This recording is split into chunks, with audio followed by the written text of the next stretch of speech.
On today's episode of the Wanderings and Woolgathering podcast, we ponder the impact of music and musicians, we discuss Eminem and MGK again, and we add a few points to the drinking game. Welcome to Wanderings and Woolgathering, episode 4. Tonight's episode brought to you by Small Giant Designs. We're going to kick off the show tonight with a JPP bringing us the challenge. What you got, JPP?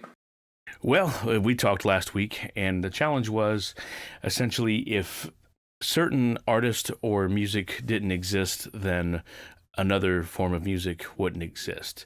Had it not been for X, we would not have Y. So I want to ask both of you gentlemen what you came up with in the answer, and I'll answer last. Sounds good. Steve, do you want to lead off? Sure. I went old school on mine, and I don't know, with that little introduction you gave right there, that something would not exist. However, the route that I went was with Richard Wagner, and I know you guys know I'm a pretty big Star Wars fanatic since I was a little kid. Without Wagner, we would not have the music that we have for movies today. He created what people called for him the leitmotif, which was the musical representation of people and object and places and ideas and state of mind and all of that kind of stuff. And he did it in his Ring Cycle, which if you ever listen to that, it's some serious opera. And of course I can't understand a word, but the music is so amazing. But you can see it in everything. It started, they used it in Gone with the Wind. It's gone through all different movies. And for me, obviously, Star Wars, Indiana Jones, Lord of the Rings, they all use it. So the idea being that it's a piece of music that recurs throughout the movie. And that music will play while a character is on scene. Or in the case of Star Wars, when you see Darth Vader or something on the dark side, you get this strident, brooding march, and then you get Luke, and you get this kind of heavenly strings, that show his innocence, and it repeats every time he's on screen. And Obi-Wan is real mysterious, and the music's kind of nostalgic, and Yoda's got that mischievous song. But every time they're on the screen, it returns, and it brings you a feeling about the characters, and you don't even know what's happening, and that's the beauty of it. If you're drawn to the music, it's not necessarily a good thing when you're in a movie, because it's just supposed to accompany what's going on and put that feeling on you. And without Wagner, I don't know that we would have that today. And I'd say it's fairly safe to say if Wagner was alive today, that he probably would be writing scores to movies. So that is my answer. What you think? I love it. And to expand on that, I don't know how familiar you or the listenership is to Gustav Holst, The Planets. Mm-hmm. That series of works has a lot of similar rhythmic motives to a lot of what John Williams did in the Star Wars soundtrack as well. So to further embellish upon that and my inner nerddom, that's what I have. And then I think maybe it might have hit its peak in I'm Gonna Get You, Sucker. Every hero's got to have a theme song. Right. That's exactly right. Yeah, no, but that is cool, and I love seeing the how soundtracks work, and I think they've evolved quite a bit. Anyway, just in the expanding outside of the normal circle of people that do it, but that whole thing, like Steve's talking about, that you have these like audio kind of mentions, I guess to say, in your mind, and it's accompanying this person. That's like, to me, that like takes the art another level deep. And so that's a great answer. And like you said, the music staying out of the way, but also enhancing it. I think that's a really tricky thing. Paul, like as a musician, like, wouldn't that be a daunting task to like find that little pocket? Absolutely. And, I've been studying a lot of composers who score for visual as a passion for something I'd like to pursue. And, one thing a video showed the other day was a gentleman making some pieces for trailers, and he basically was saying that the music is constantly asking a question, because you don't want to expose the whole film and the whole plot in that trailer, and so the music has to carry on with that essentially.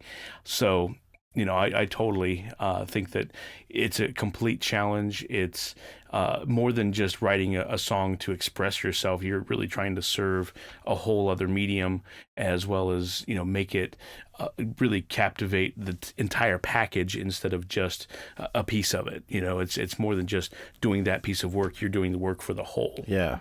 Yeah, I think sometimes the music in a situation where you've got, Luke out on the sand dune looking at the twin suns, there's no dialogue. You can't even see his face. It's behind, but you hear that music, and it just really gives you that feeling of yearning. He's looking at the stars, and it really drives the whole scene. And it's not something they're saying. There's no action. It's just simply a still photo with that music. So powerful. Right. Do you know, Stevie, whether he composed to the footage or to an idea? Do you know? I know. Well, I've seen them do the music. I actually played the music to the movie. I think they build it together because he did work pretty closely with George Lucas, but I don't know definitively how that worked exactly. But I do know on many occasions, John Williams has given credit to Wagner for what he's doing. Got ya. Here's a quick question, not to throw this in the weeds, but what modern score have either of you encountered recently that kind of really, I don't know, maybe gave you chills or really captivated you with the film? Does anything stick out to you? Well, I'm going to jump in here with Trent Reznor of Nine Inch Nails, so drink. Chug I chug. think, yeah. No, but when Trent Reznor and Atticus Ross were set to do The Social Network, which is still one, I can listen to that soundtrack while I work, and I love it. But when they were set to do that was like a perfect storm for me, because David Fincher was directing the film, Aaron Sorkin was writing it, and Trent and Atticus were scoring it. And there was a part of me that was just afraid it was going to be too, like, at their real first venture, it was going to be too, like, well, let's look at somebody and do what they do so that we have a chance at success.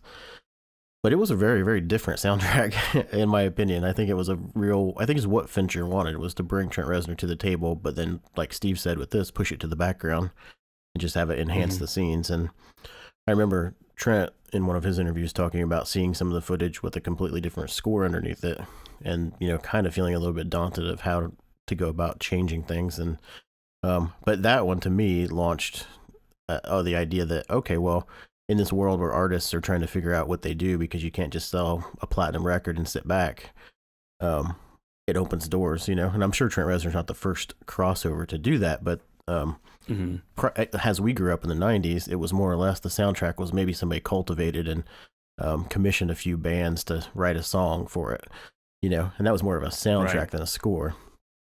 And so that one sticks out to me. Social Network, highly recommended. Absolutely. And, it's interesting because that movie is kind of a stark contrast in terms of the type of feel that Reznor would normally do, where the girl with the dragon tattoo makes a lot more sense, but it's still what he did. Nailed it. It was really cool because there was a lot of suspense and mood, because it was such a, they were driving with in the fog with no headlights, basically coming up with The Social Network. So it fit the story very well. Yeah, I like that. And then they're set to do like a 90s show that Jonah Hill is doing. And they're also set to do the Watchmen series. So, some more interesting music out of that camp, I think, soon. Totally stoked. Absolutely. What about you, Steve? Yep. Well, for me, the easy answer is Secret Path. It was illustrated. It's a story that was illustrated by Jeff Lemire, who's one of my favorite artists, and the music was composed by Gord Downie from Tragically Hip. And what they were doing was uncovering something that had gone on in Canada in their past, and they were trying to bring it to the light, where basically the church in Canada at the time was trying to civilize the natives that had lived there. And the story follows a child who was brought into a school to be, I guess, kind of reconditioned, and transformed into a civilized person. and he escapes and runs home, but the path home is so ridiculously long that he dies along the way. But the pictures that he draws, and they make the images move, and it's to the music by Gord Downie.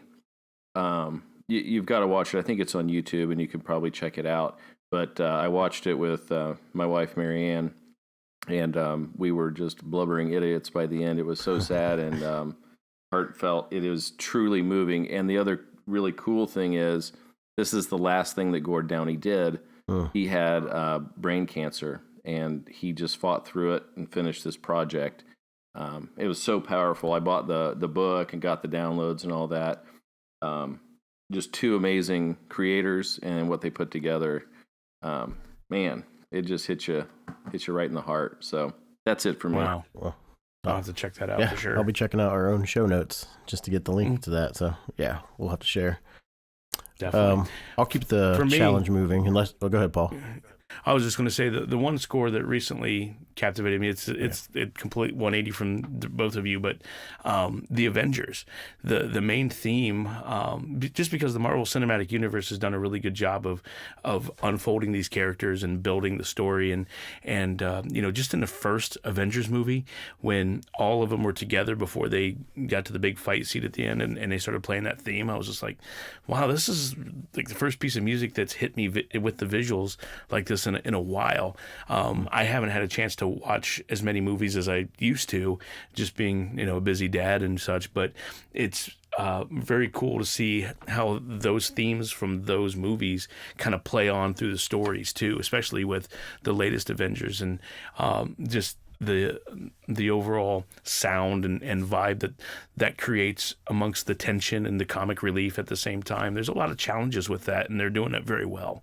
That's cool. I agree, Paul. That theme song it's uplifting, in kind of the similar way that the Star Wars theme song, or when you hear that Superman song, it's just an uplifting song, and it's really catchy. They did an amazing job crafting that one. Yeah, absolutely. Tony, you want to go on with the challenge? Sorry to derail this whole conversation. Yeah, no, it's interesting. I like that we're getting a little bit more in depth. Yeah, because now I'm taking notes over here. Like, I got to listen to stuff that my co-hosts are telling me. So, right. I love it. Yeah. So for me, it was more or less like, okay, so you guys know, but no shock, I'm a huge fan of New Orleans, and when my wife, she was my girlfriend at the time, but when my wife bought a plane ticket for us to go there, I didn't really know what to expect. Especially, America's not very old, so it's not like you're going over to see castles or anything like that. But New Orleans has quite the history, being taken over by different places or being French owned when we were still, the United States without them, part of the Louisiana Purchase, all that stuff. We won't do a history lesson right now, but there was a thing called Storyville. I don't know if you guys are familiar with this, but basically, they needed a place to kind of regulate prostitution, and I'm going somewhere with this, Paul. So that go on. This guy named Sidney Story, basically had this area cordoned off, and these were the boundaries, and prostitution, although it was illegal, was like, okay, well, it can exist here, and we'll kind of look the other way, just kind of like a give and take, and so. Mm-hmm. And that was in the 1900s to 1920s, somewhere in there. But what happened then was, art kind of finds its way, especially through those dark paths, I think, sometimes. And there wasn't so much care as to who was coming in and who was coming out of the various businesses, so to speak, and they wanted entertainment. So musicians, and New Orleans is famous for musicians, jazz was being born at the time, but you had that heavy, segregation. And so in this particular area, you saw a lot of desegregation in the sense of musicians. A band could be comprised of both white and black.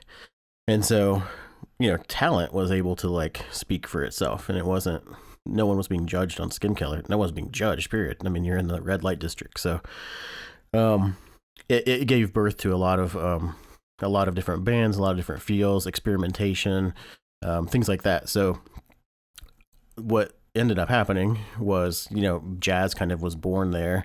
I mean, I think little pockets of that was happening in like Chicago and New York when I did some research, because the people from New Orleans, when Storyville closed, ended up like kind of migrating out to find work into those cities and bringing their sound there. But, through that, you got like Louis Armstrong, Duke Ellington, Ella Fitzgerald, Billie Holiday, like classic people coming up through at least having some inspiration from that time. And not to mention the fact, and this is where, Paul, you'll know a lot more about this, but when I'm tying it into the challenge, like what would exist without it? Well, that's a pretty broad stroke, jazz. But polyrhythms, when I did more research on this, polyrhythms kind of kept floating up to the top. Like that's a pretty common thing in jazz, which is also now to this day, pretty common thing with Tool and Nine Inch Nails and things that I love, Totally. Yeah. I mean, even across the board, I read Britney Spears, I'm sure there's a lot of musicians that are using the technique, but because a lot of stupid barriers like racism and things like that were in the way at the time, this little pocket of thing gave way to just say, like, go do your thing. Like, what happens when music just has a place to exist, and follow that all the way through to today. And I think jazz has influenced a ton of people. I think those people I mentioned, I think like Ella Fitzgerald and Billie Holiday were able to pioneer women in music a little bit too. And if you probably wouldn't have an Adele if you didn't have that, or a Fiona Apple or anything like that. So I don't know if that quite answers the challenge, but I think without Storyville and the birth of jazz, you wouldn't have many, many, many things that we have today. No, I can see that for sure. And, keep in mind out there, listeners, this is all subjective. I mean, of course, we're trying to pull some history and evidence of certain reactions to artists or musicians and things of that sort. But by no means don't take this is our answer and we're going to, push it down your throat. But no, that's a fantastic answer, and it's a lot deeper than I was able to go, and I appreciate that, because you're right, jazz took on many forms from different parts of the country. Even what's funny is I found a video of Stephen Colbert talking about Childish Gambino's song Favorite Song. Oh yeah. And he was analyzing, he's like, I was trying to figure out why I liked this verse so much and why it kept sticking with me. And he said the rhyme scheme came from a Rodgers and Hammerstein tune. And then on even deeper than that, there was a piece in a Tolkien book that had the same rhyme scheme as well. So the fact that it was so deeply ingrained in him, he saw that influence, basically come forth to modern hip hop, and it's very clever. I'll put the link in the show notes for those to see as well. Yeah. But and to kind of transition quickly into my answer, I was looking a lot in the rock and roll aspect of it, and I found basically a lot of artists attribute Muddy Waters, blues in general, but as a key influence in what they did. Looking at some of the articles, Rolling Stones named the band after his song Rollin' Stone. I watched some live footage of him, and he certainly had some energy live that I can see rock bands pulling from, the frontman kind of presence and things like that. I didn't see him really moving around much, but he certainly played on dynamics a lot. And I think that, rock music took that and ran with it. You look at Mick Jagger, you look at Robert Plant, and even Corey Taylor, things of that sort. I think that all plays a role. And even guitarists looking at blues music as an influence. Jimi Hendrix definitely pulled from blues music, and then turned it up to 12 and blew up speakers and things like that, and which then turned into Black Sabbath, turned into Metallica, turned into modern metal today, where the distortion is certainly high gain and rips your head off. So all of that is kind of a reaction from that initial sound that was then. Long and short, I think that, blues in its simplicity plays a big role in rock, because rock in its essence is very driven by a groove, very driven by, a strong statement, and then, having solos and leads and little embellishments that kind of carry the song forward too, much like blues. Yeah.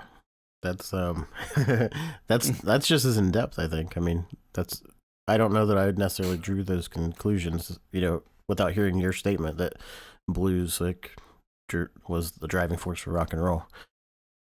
Yeah, what's funny is there was an article, I don't know if it was a song title or maybe a DVD, I just saw it in my search that said blues had a child and its name was rock and roll. That's cool. Absolutely correct. Yeah, and you also could throw in there with Muddy Waters, Robert Johnson. You don't get most a certainly. more rock and roll story than the guy who went to the crossroads and sold his soul to the devil, to achieve his dreams. I mean, that is a rock and roll story through and through. So Precisely. That's Yep, awesome, Paul. exactly. I love it. That was cool.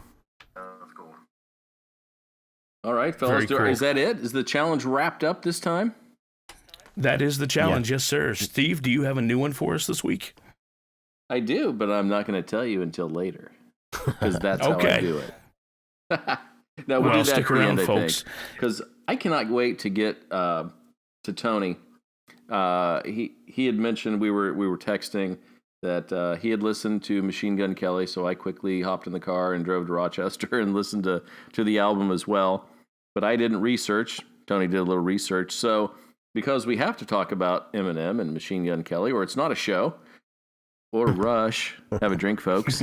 And so let's go ahead and we'll tackle this new album, and then we'll move on from there. So Tony, you've got a little bit more work on it than we do. So what's your take? Yeah, well, I guess me and probably a lot of other people were more tuned into Machine Gun Kelly this time around than we ever have been. Like it was a name and a couple songs prior to this whole beef thing going on. So I was actually kind of excited to listen to it, but not being a fan, I just was like, okay, the spotlight is on you. What are you going to do? And part of me wanted it to have a couple more diss tracks because we were going to then get more from Eminem and things like that. But the only thing on there was Rap Devil, and the rest was not involved with that. So, but on first listen, and I'll be fair and say that I'll give it another couple run throughs, but I think it's pretty weak in my opinion. I think it is, if you're going to bring it, if you have, this is the time to do it. You don't only have your own fans, but you got a lot of media talking about you, that you can't even buy.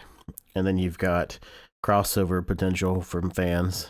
And for me, I don't know, Steve, I obviously want you to weigh in too on this, but take away all of this hype and if you sent me the Binge EP, I'd probably be like, oh yeah, that was cool. And it probably would have got a couple of spins, and then that was it. I listened through it several times in several different scenarios, so it wasn't just like me being mad at work or something. And there was just nothing that really stood out to me. It was good, and it was good in a very average way.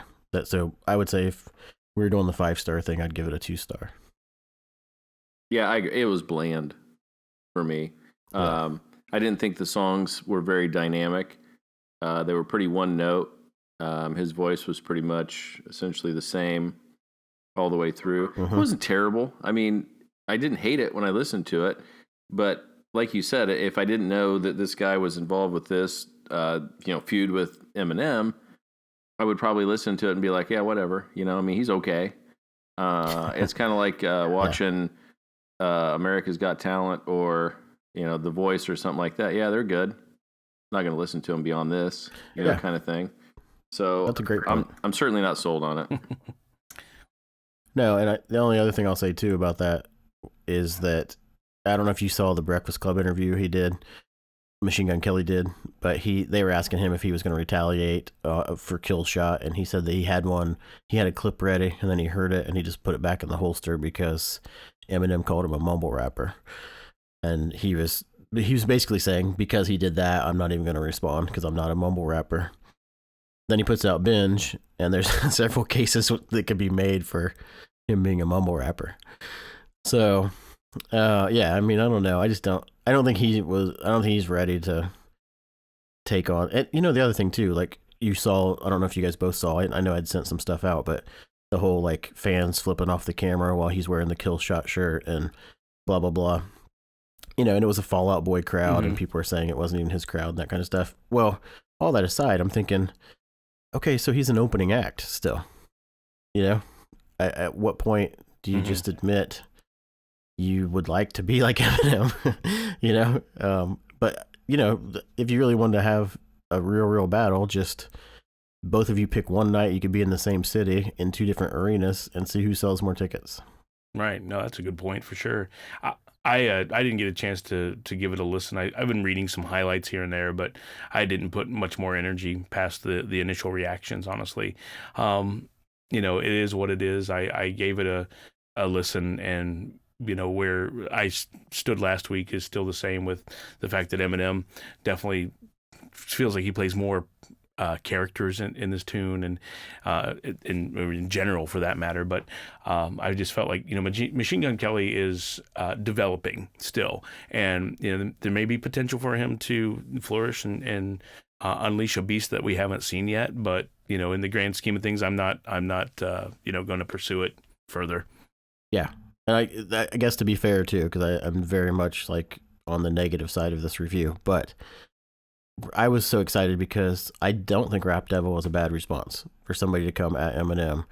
And I think, and there's been other songs of Machine Gun Kelly's that show some talent. So that's what I was just hoping for, was like, you would get your team together, know that you have the spotlight on you, and you've got Rap Devil as one of your songs. So even if you're not coming out with diss tracks, come out with something that is your best stuff ever. And there's a lot of reviews online. When Steve said I did some research, that are, you know, on the trash or pass, there's a lot of people saying trash, and there's a lot of 1 and 2 star reviews, and they're just saying that it's just not it, that it might actually be the worst thing that he's released so far on his catalog, which is unfortunate timing.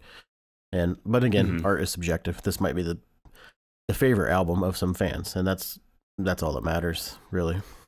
Totally. And you know what? Again, like we've discussed before, somebody may come back to this 2-3 years later and really find that it stands the test of time. It just maybe was ahead of its time. I don't know. Exactly. You know what I mean? Yes, I do. I think you're wrong, but I know what you mean.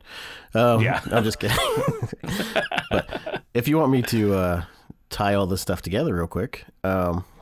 Sure. Okay. So speaking of having fans that like your album, and that means more than sales, and speaking of New Orleans, and speaking of everything nostalgic that we talk about, The Fragile came out September 21st of, was it 99? Yep. Okay. And so happy birthday, Fragile. Yes.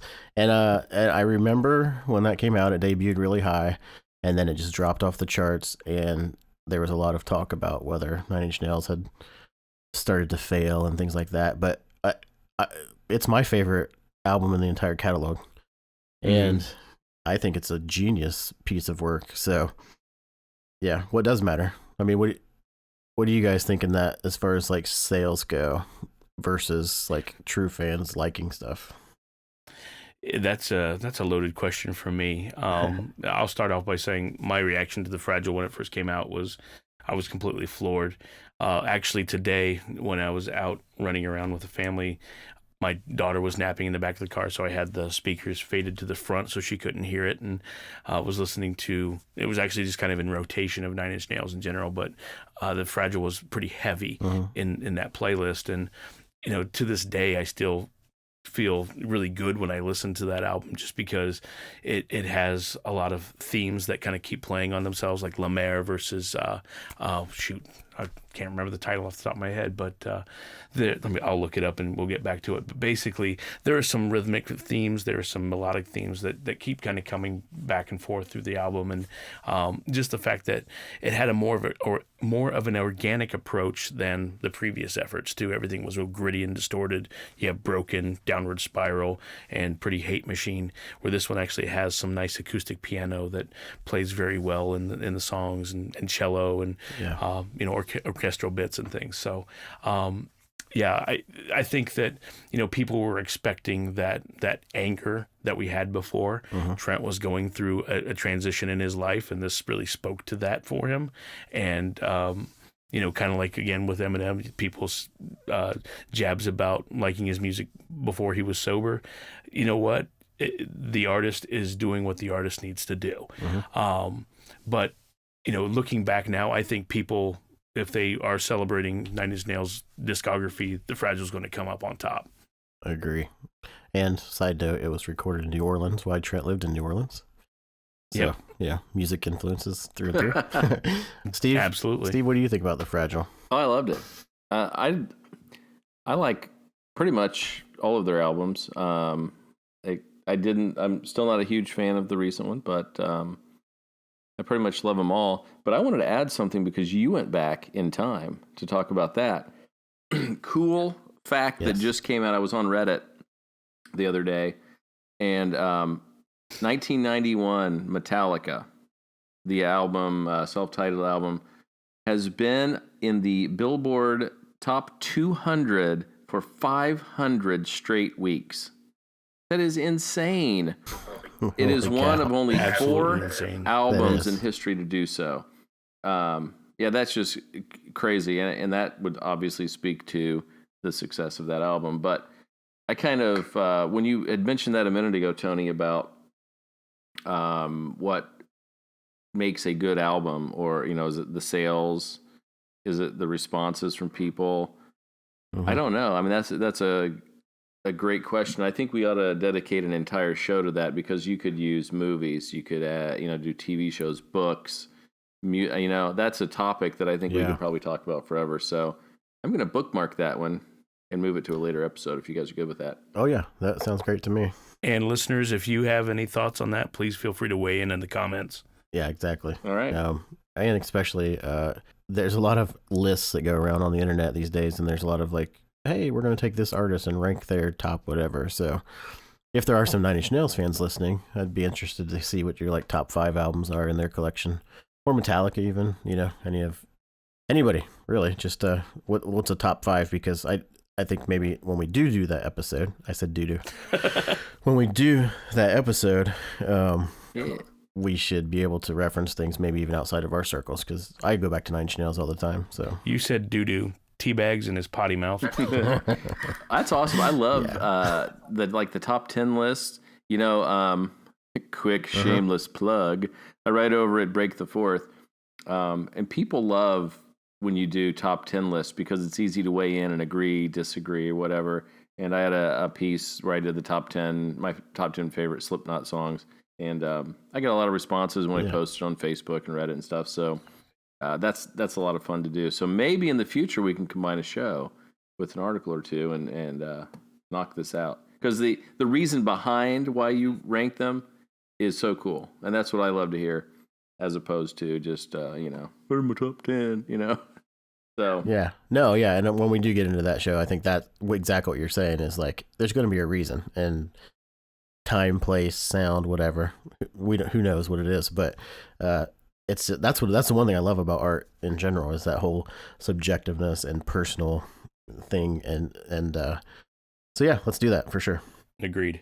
Awesome. And Tony, you just mentioned art. Are you a fan of art? Of art? Art with a T? Oh. Then you're gonna. Yeah. I like art. Have you dabbled once or twice? Because I think this challenge is for you. Are you ready? Yes. All right, fellas. Please, yes. Here's the challenge. Okay. What I want you to do is name your best album cover ever. And it can be for any reason. No parameters, like. Or do you want to do your top 5? For what?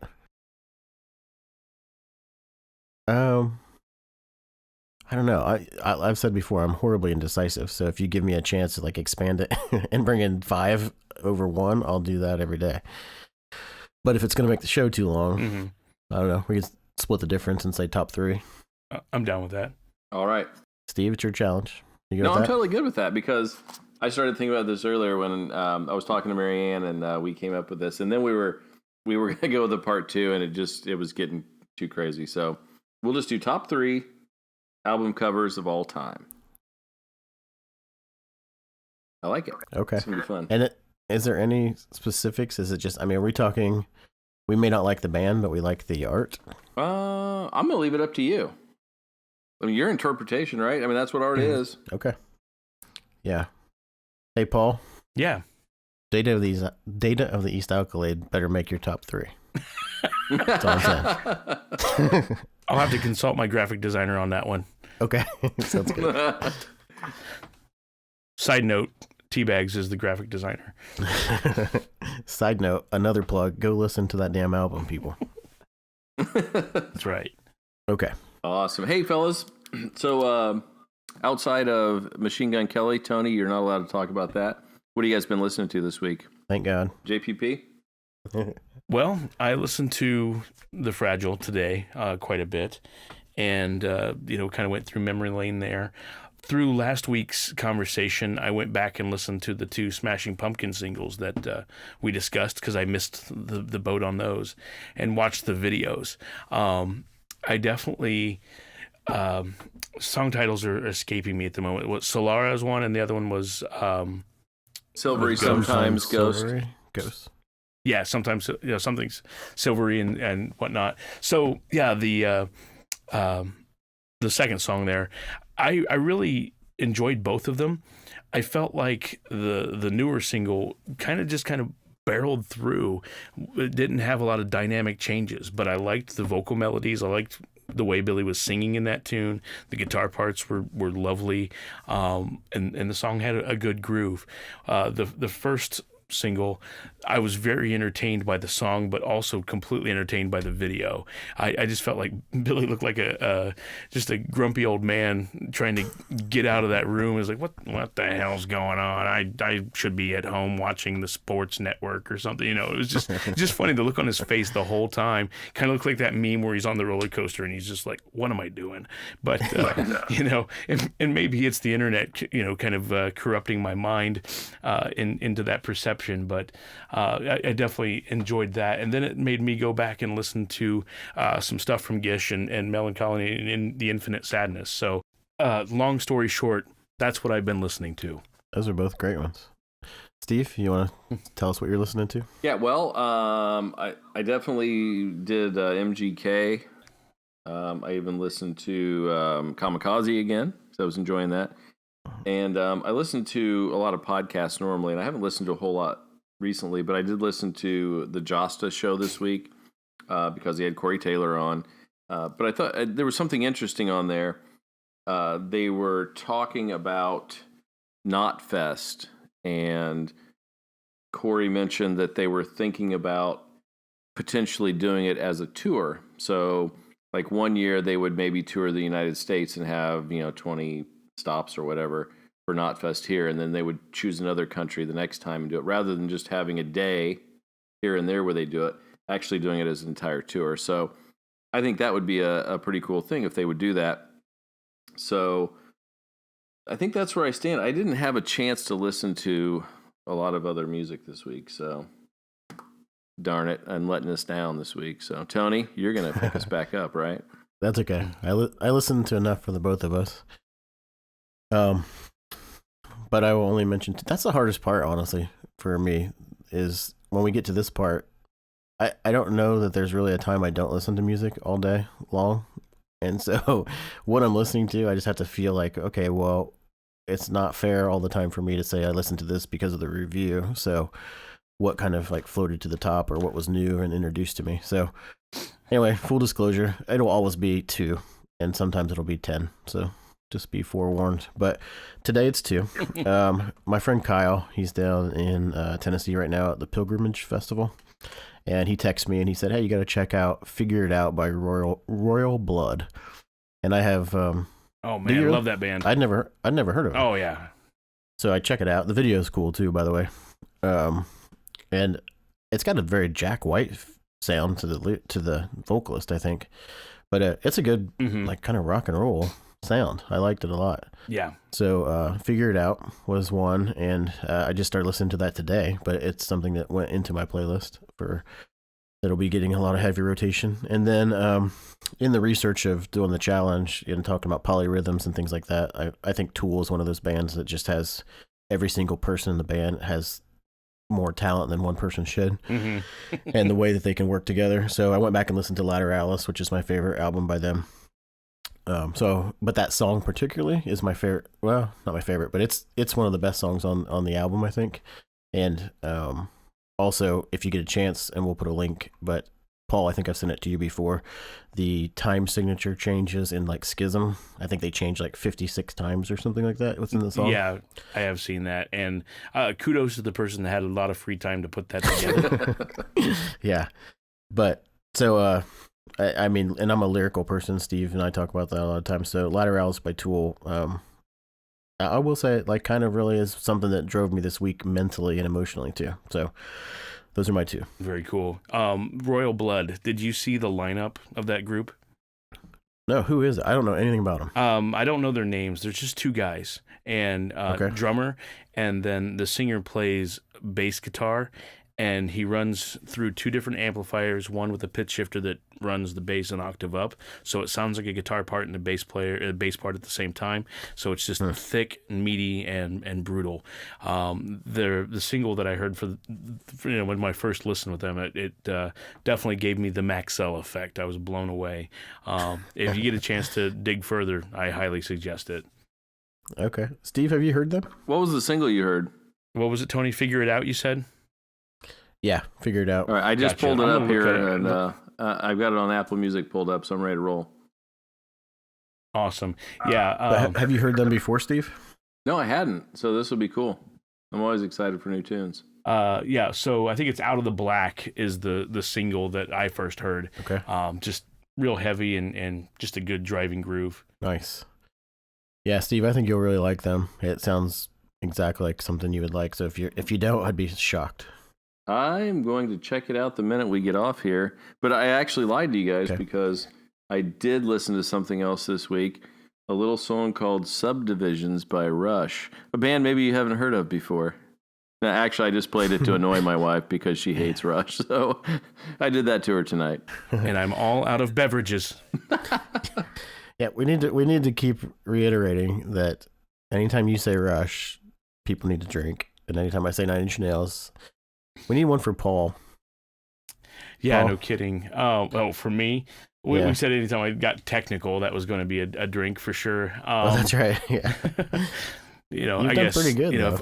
Anything as far as the electronic dance music, be it Aphex Twin or Bjork or anything like that, that'll be my shot worthy note. Yeah. He says sugar cubes, then you've got to take 2 shots. That's exactly right. And if I mention Green Glow, it's the third one. That's deep cuts on Bjork.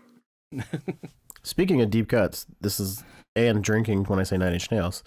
I don't know if you guys have been paying attention, but Nine Inch Nails on this new tour have been pulling out the stops and playing like All the Love in the World off of With Teeth, which never gets played, and Perfect Drug, which never gets played. And they opened one show playing the entire Broken EP, including the bonus tracks in sequence. Wow. I know, Paul, I think you sent out that text to us that someone was complaining because they wanted their money back because they didn't play Closer that night. Yeah, exactly. I said, what was that? I said, it's like, because you and I saw him in Muncie that night and he had the flu, and so he stopped the show early. And it's like, well, technically, we didn't get to see Closer either. I want my $12 back. Exactly. $12. That's cute. Yeah. But yeah, actually, a buddy of mine was at the Red Rock show, and he saw Perfect Drug pulled off. And I've seen a couple different videos. There's a second video where the person recording was a little closer to the stage, and just watching the drummer pull those break beats off, I was floored. Oh, yeah. I mean, that's a weird thing to be able to do. I remember watching a YouTube video of some kid playing the drum part, and I never thought it could be humanly possible to do. So I guess... challenge accepted by Nine Inch Nails to play their own stuff live. It sounded great. I think Trent and the whole group sound fantastic, and I'll know more because I will be at the show next weekend. You guys both are going to be missing out, and I will rub it in your face next weekend. Yeah, please do. Well, fellas, I think that brings us near the end of the show, but exciting news for the next episode because September 28th, next Friday, Cypress Hill is releasing a new record. So I believe we will be listening to that to the best of our ability and discussing that on the next episode. You guys in? Sounds good. Yeah, very cool. Looking forward to that for sure. And also, as a side note, if you haven't heard, there's a super group out with Sendog called Power Flow. Definitely check it out. It's got Billy, the guitar player from Biohazard. Christian Wolbers was the bass player from Fear Factory. There's a couple guys from Downset in the group as well. And then Sendog is the vocalist. Very heavy, very, kind of rap rock driven, but in a good way. It's very powerful stuff. Cool. I will check that out. Excellent. So, all right, Paul, any place new we can find you this week? Still the same old places. Just Plain Paul. You Google that. You can find me on Facebook, Twitter, Instagram, even Snapchat. Sometimes I get on there and show some keyboard musing. So if you want to see some music in action, go there too. Fantastic. Where can we find data of the East Accolade? You can find Data of the East Accolade on Apple Music, iTunes, Spotify, Google Play, or wherever other fine music is streamed. Yes. You can also find it on my phone. That's right. Yeah, just don't take my phone, please. But it is on there. I have changed my email to Tbags at wanderings and woolgathering.com. So it's the letter T, bags at wanderings and woolgathering.com. Fantastic. That name again and is Tbags at. Yes, and we're currently working on a tagline for me, so that will be fun to release. This is a show for kids, fellas. Just remember that. Sorry, children. All right, Steve, and where can I you be am. found? I can be found at Foggy's Pal on Twitter, Instagram, and you can also find me at breakthefourth.com, writing and editing, and you can find our shows there as well over at breakthefourth.com. Fellas, it was another great show. Yeah, I enjoyed it, and we're always plugging Paul's music, which is worthy of the plugs, but also the writing and what that you do and the other people do over there is worth checking out. So after that Smashing Pumpkins article got picked up, and I started going there more, it's very interesting to read all the different entertainment things that you guys have going on over there. Absolutely. You know what we're missing? What? A review of Data of the East Accolade. Hey, I think if we don't do a show on that, honestly, On what, Tony? then I'll quit. I'll quit. I got in this to do that review. I show up every week and we don't do it. So We'll throw a minute in there for it sometime. How's that? okay, sounds good. All right, I'm done talking. That's it for this week. We will see you next week for episode 5 and DJ Muggs and Cypress Hill. See you next time. Bye. Hey peeps, thanks for listening. If you liked what you heard, hit the like button below.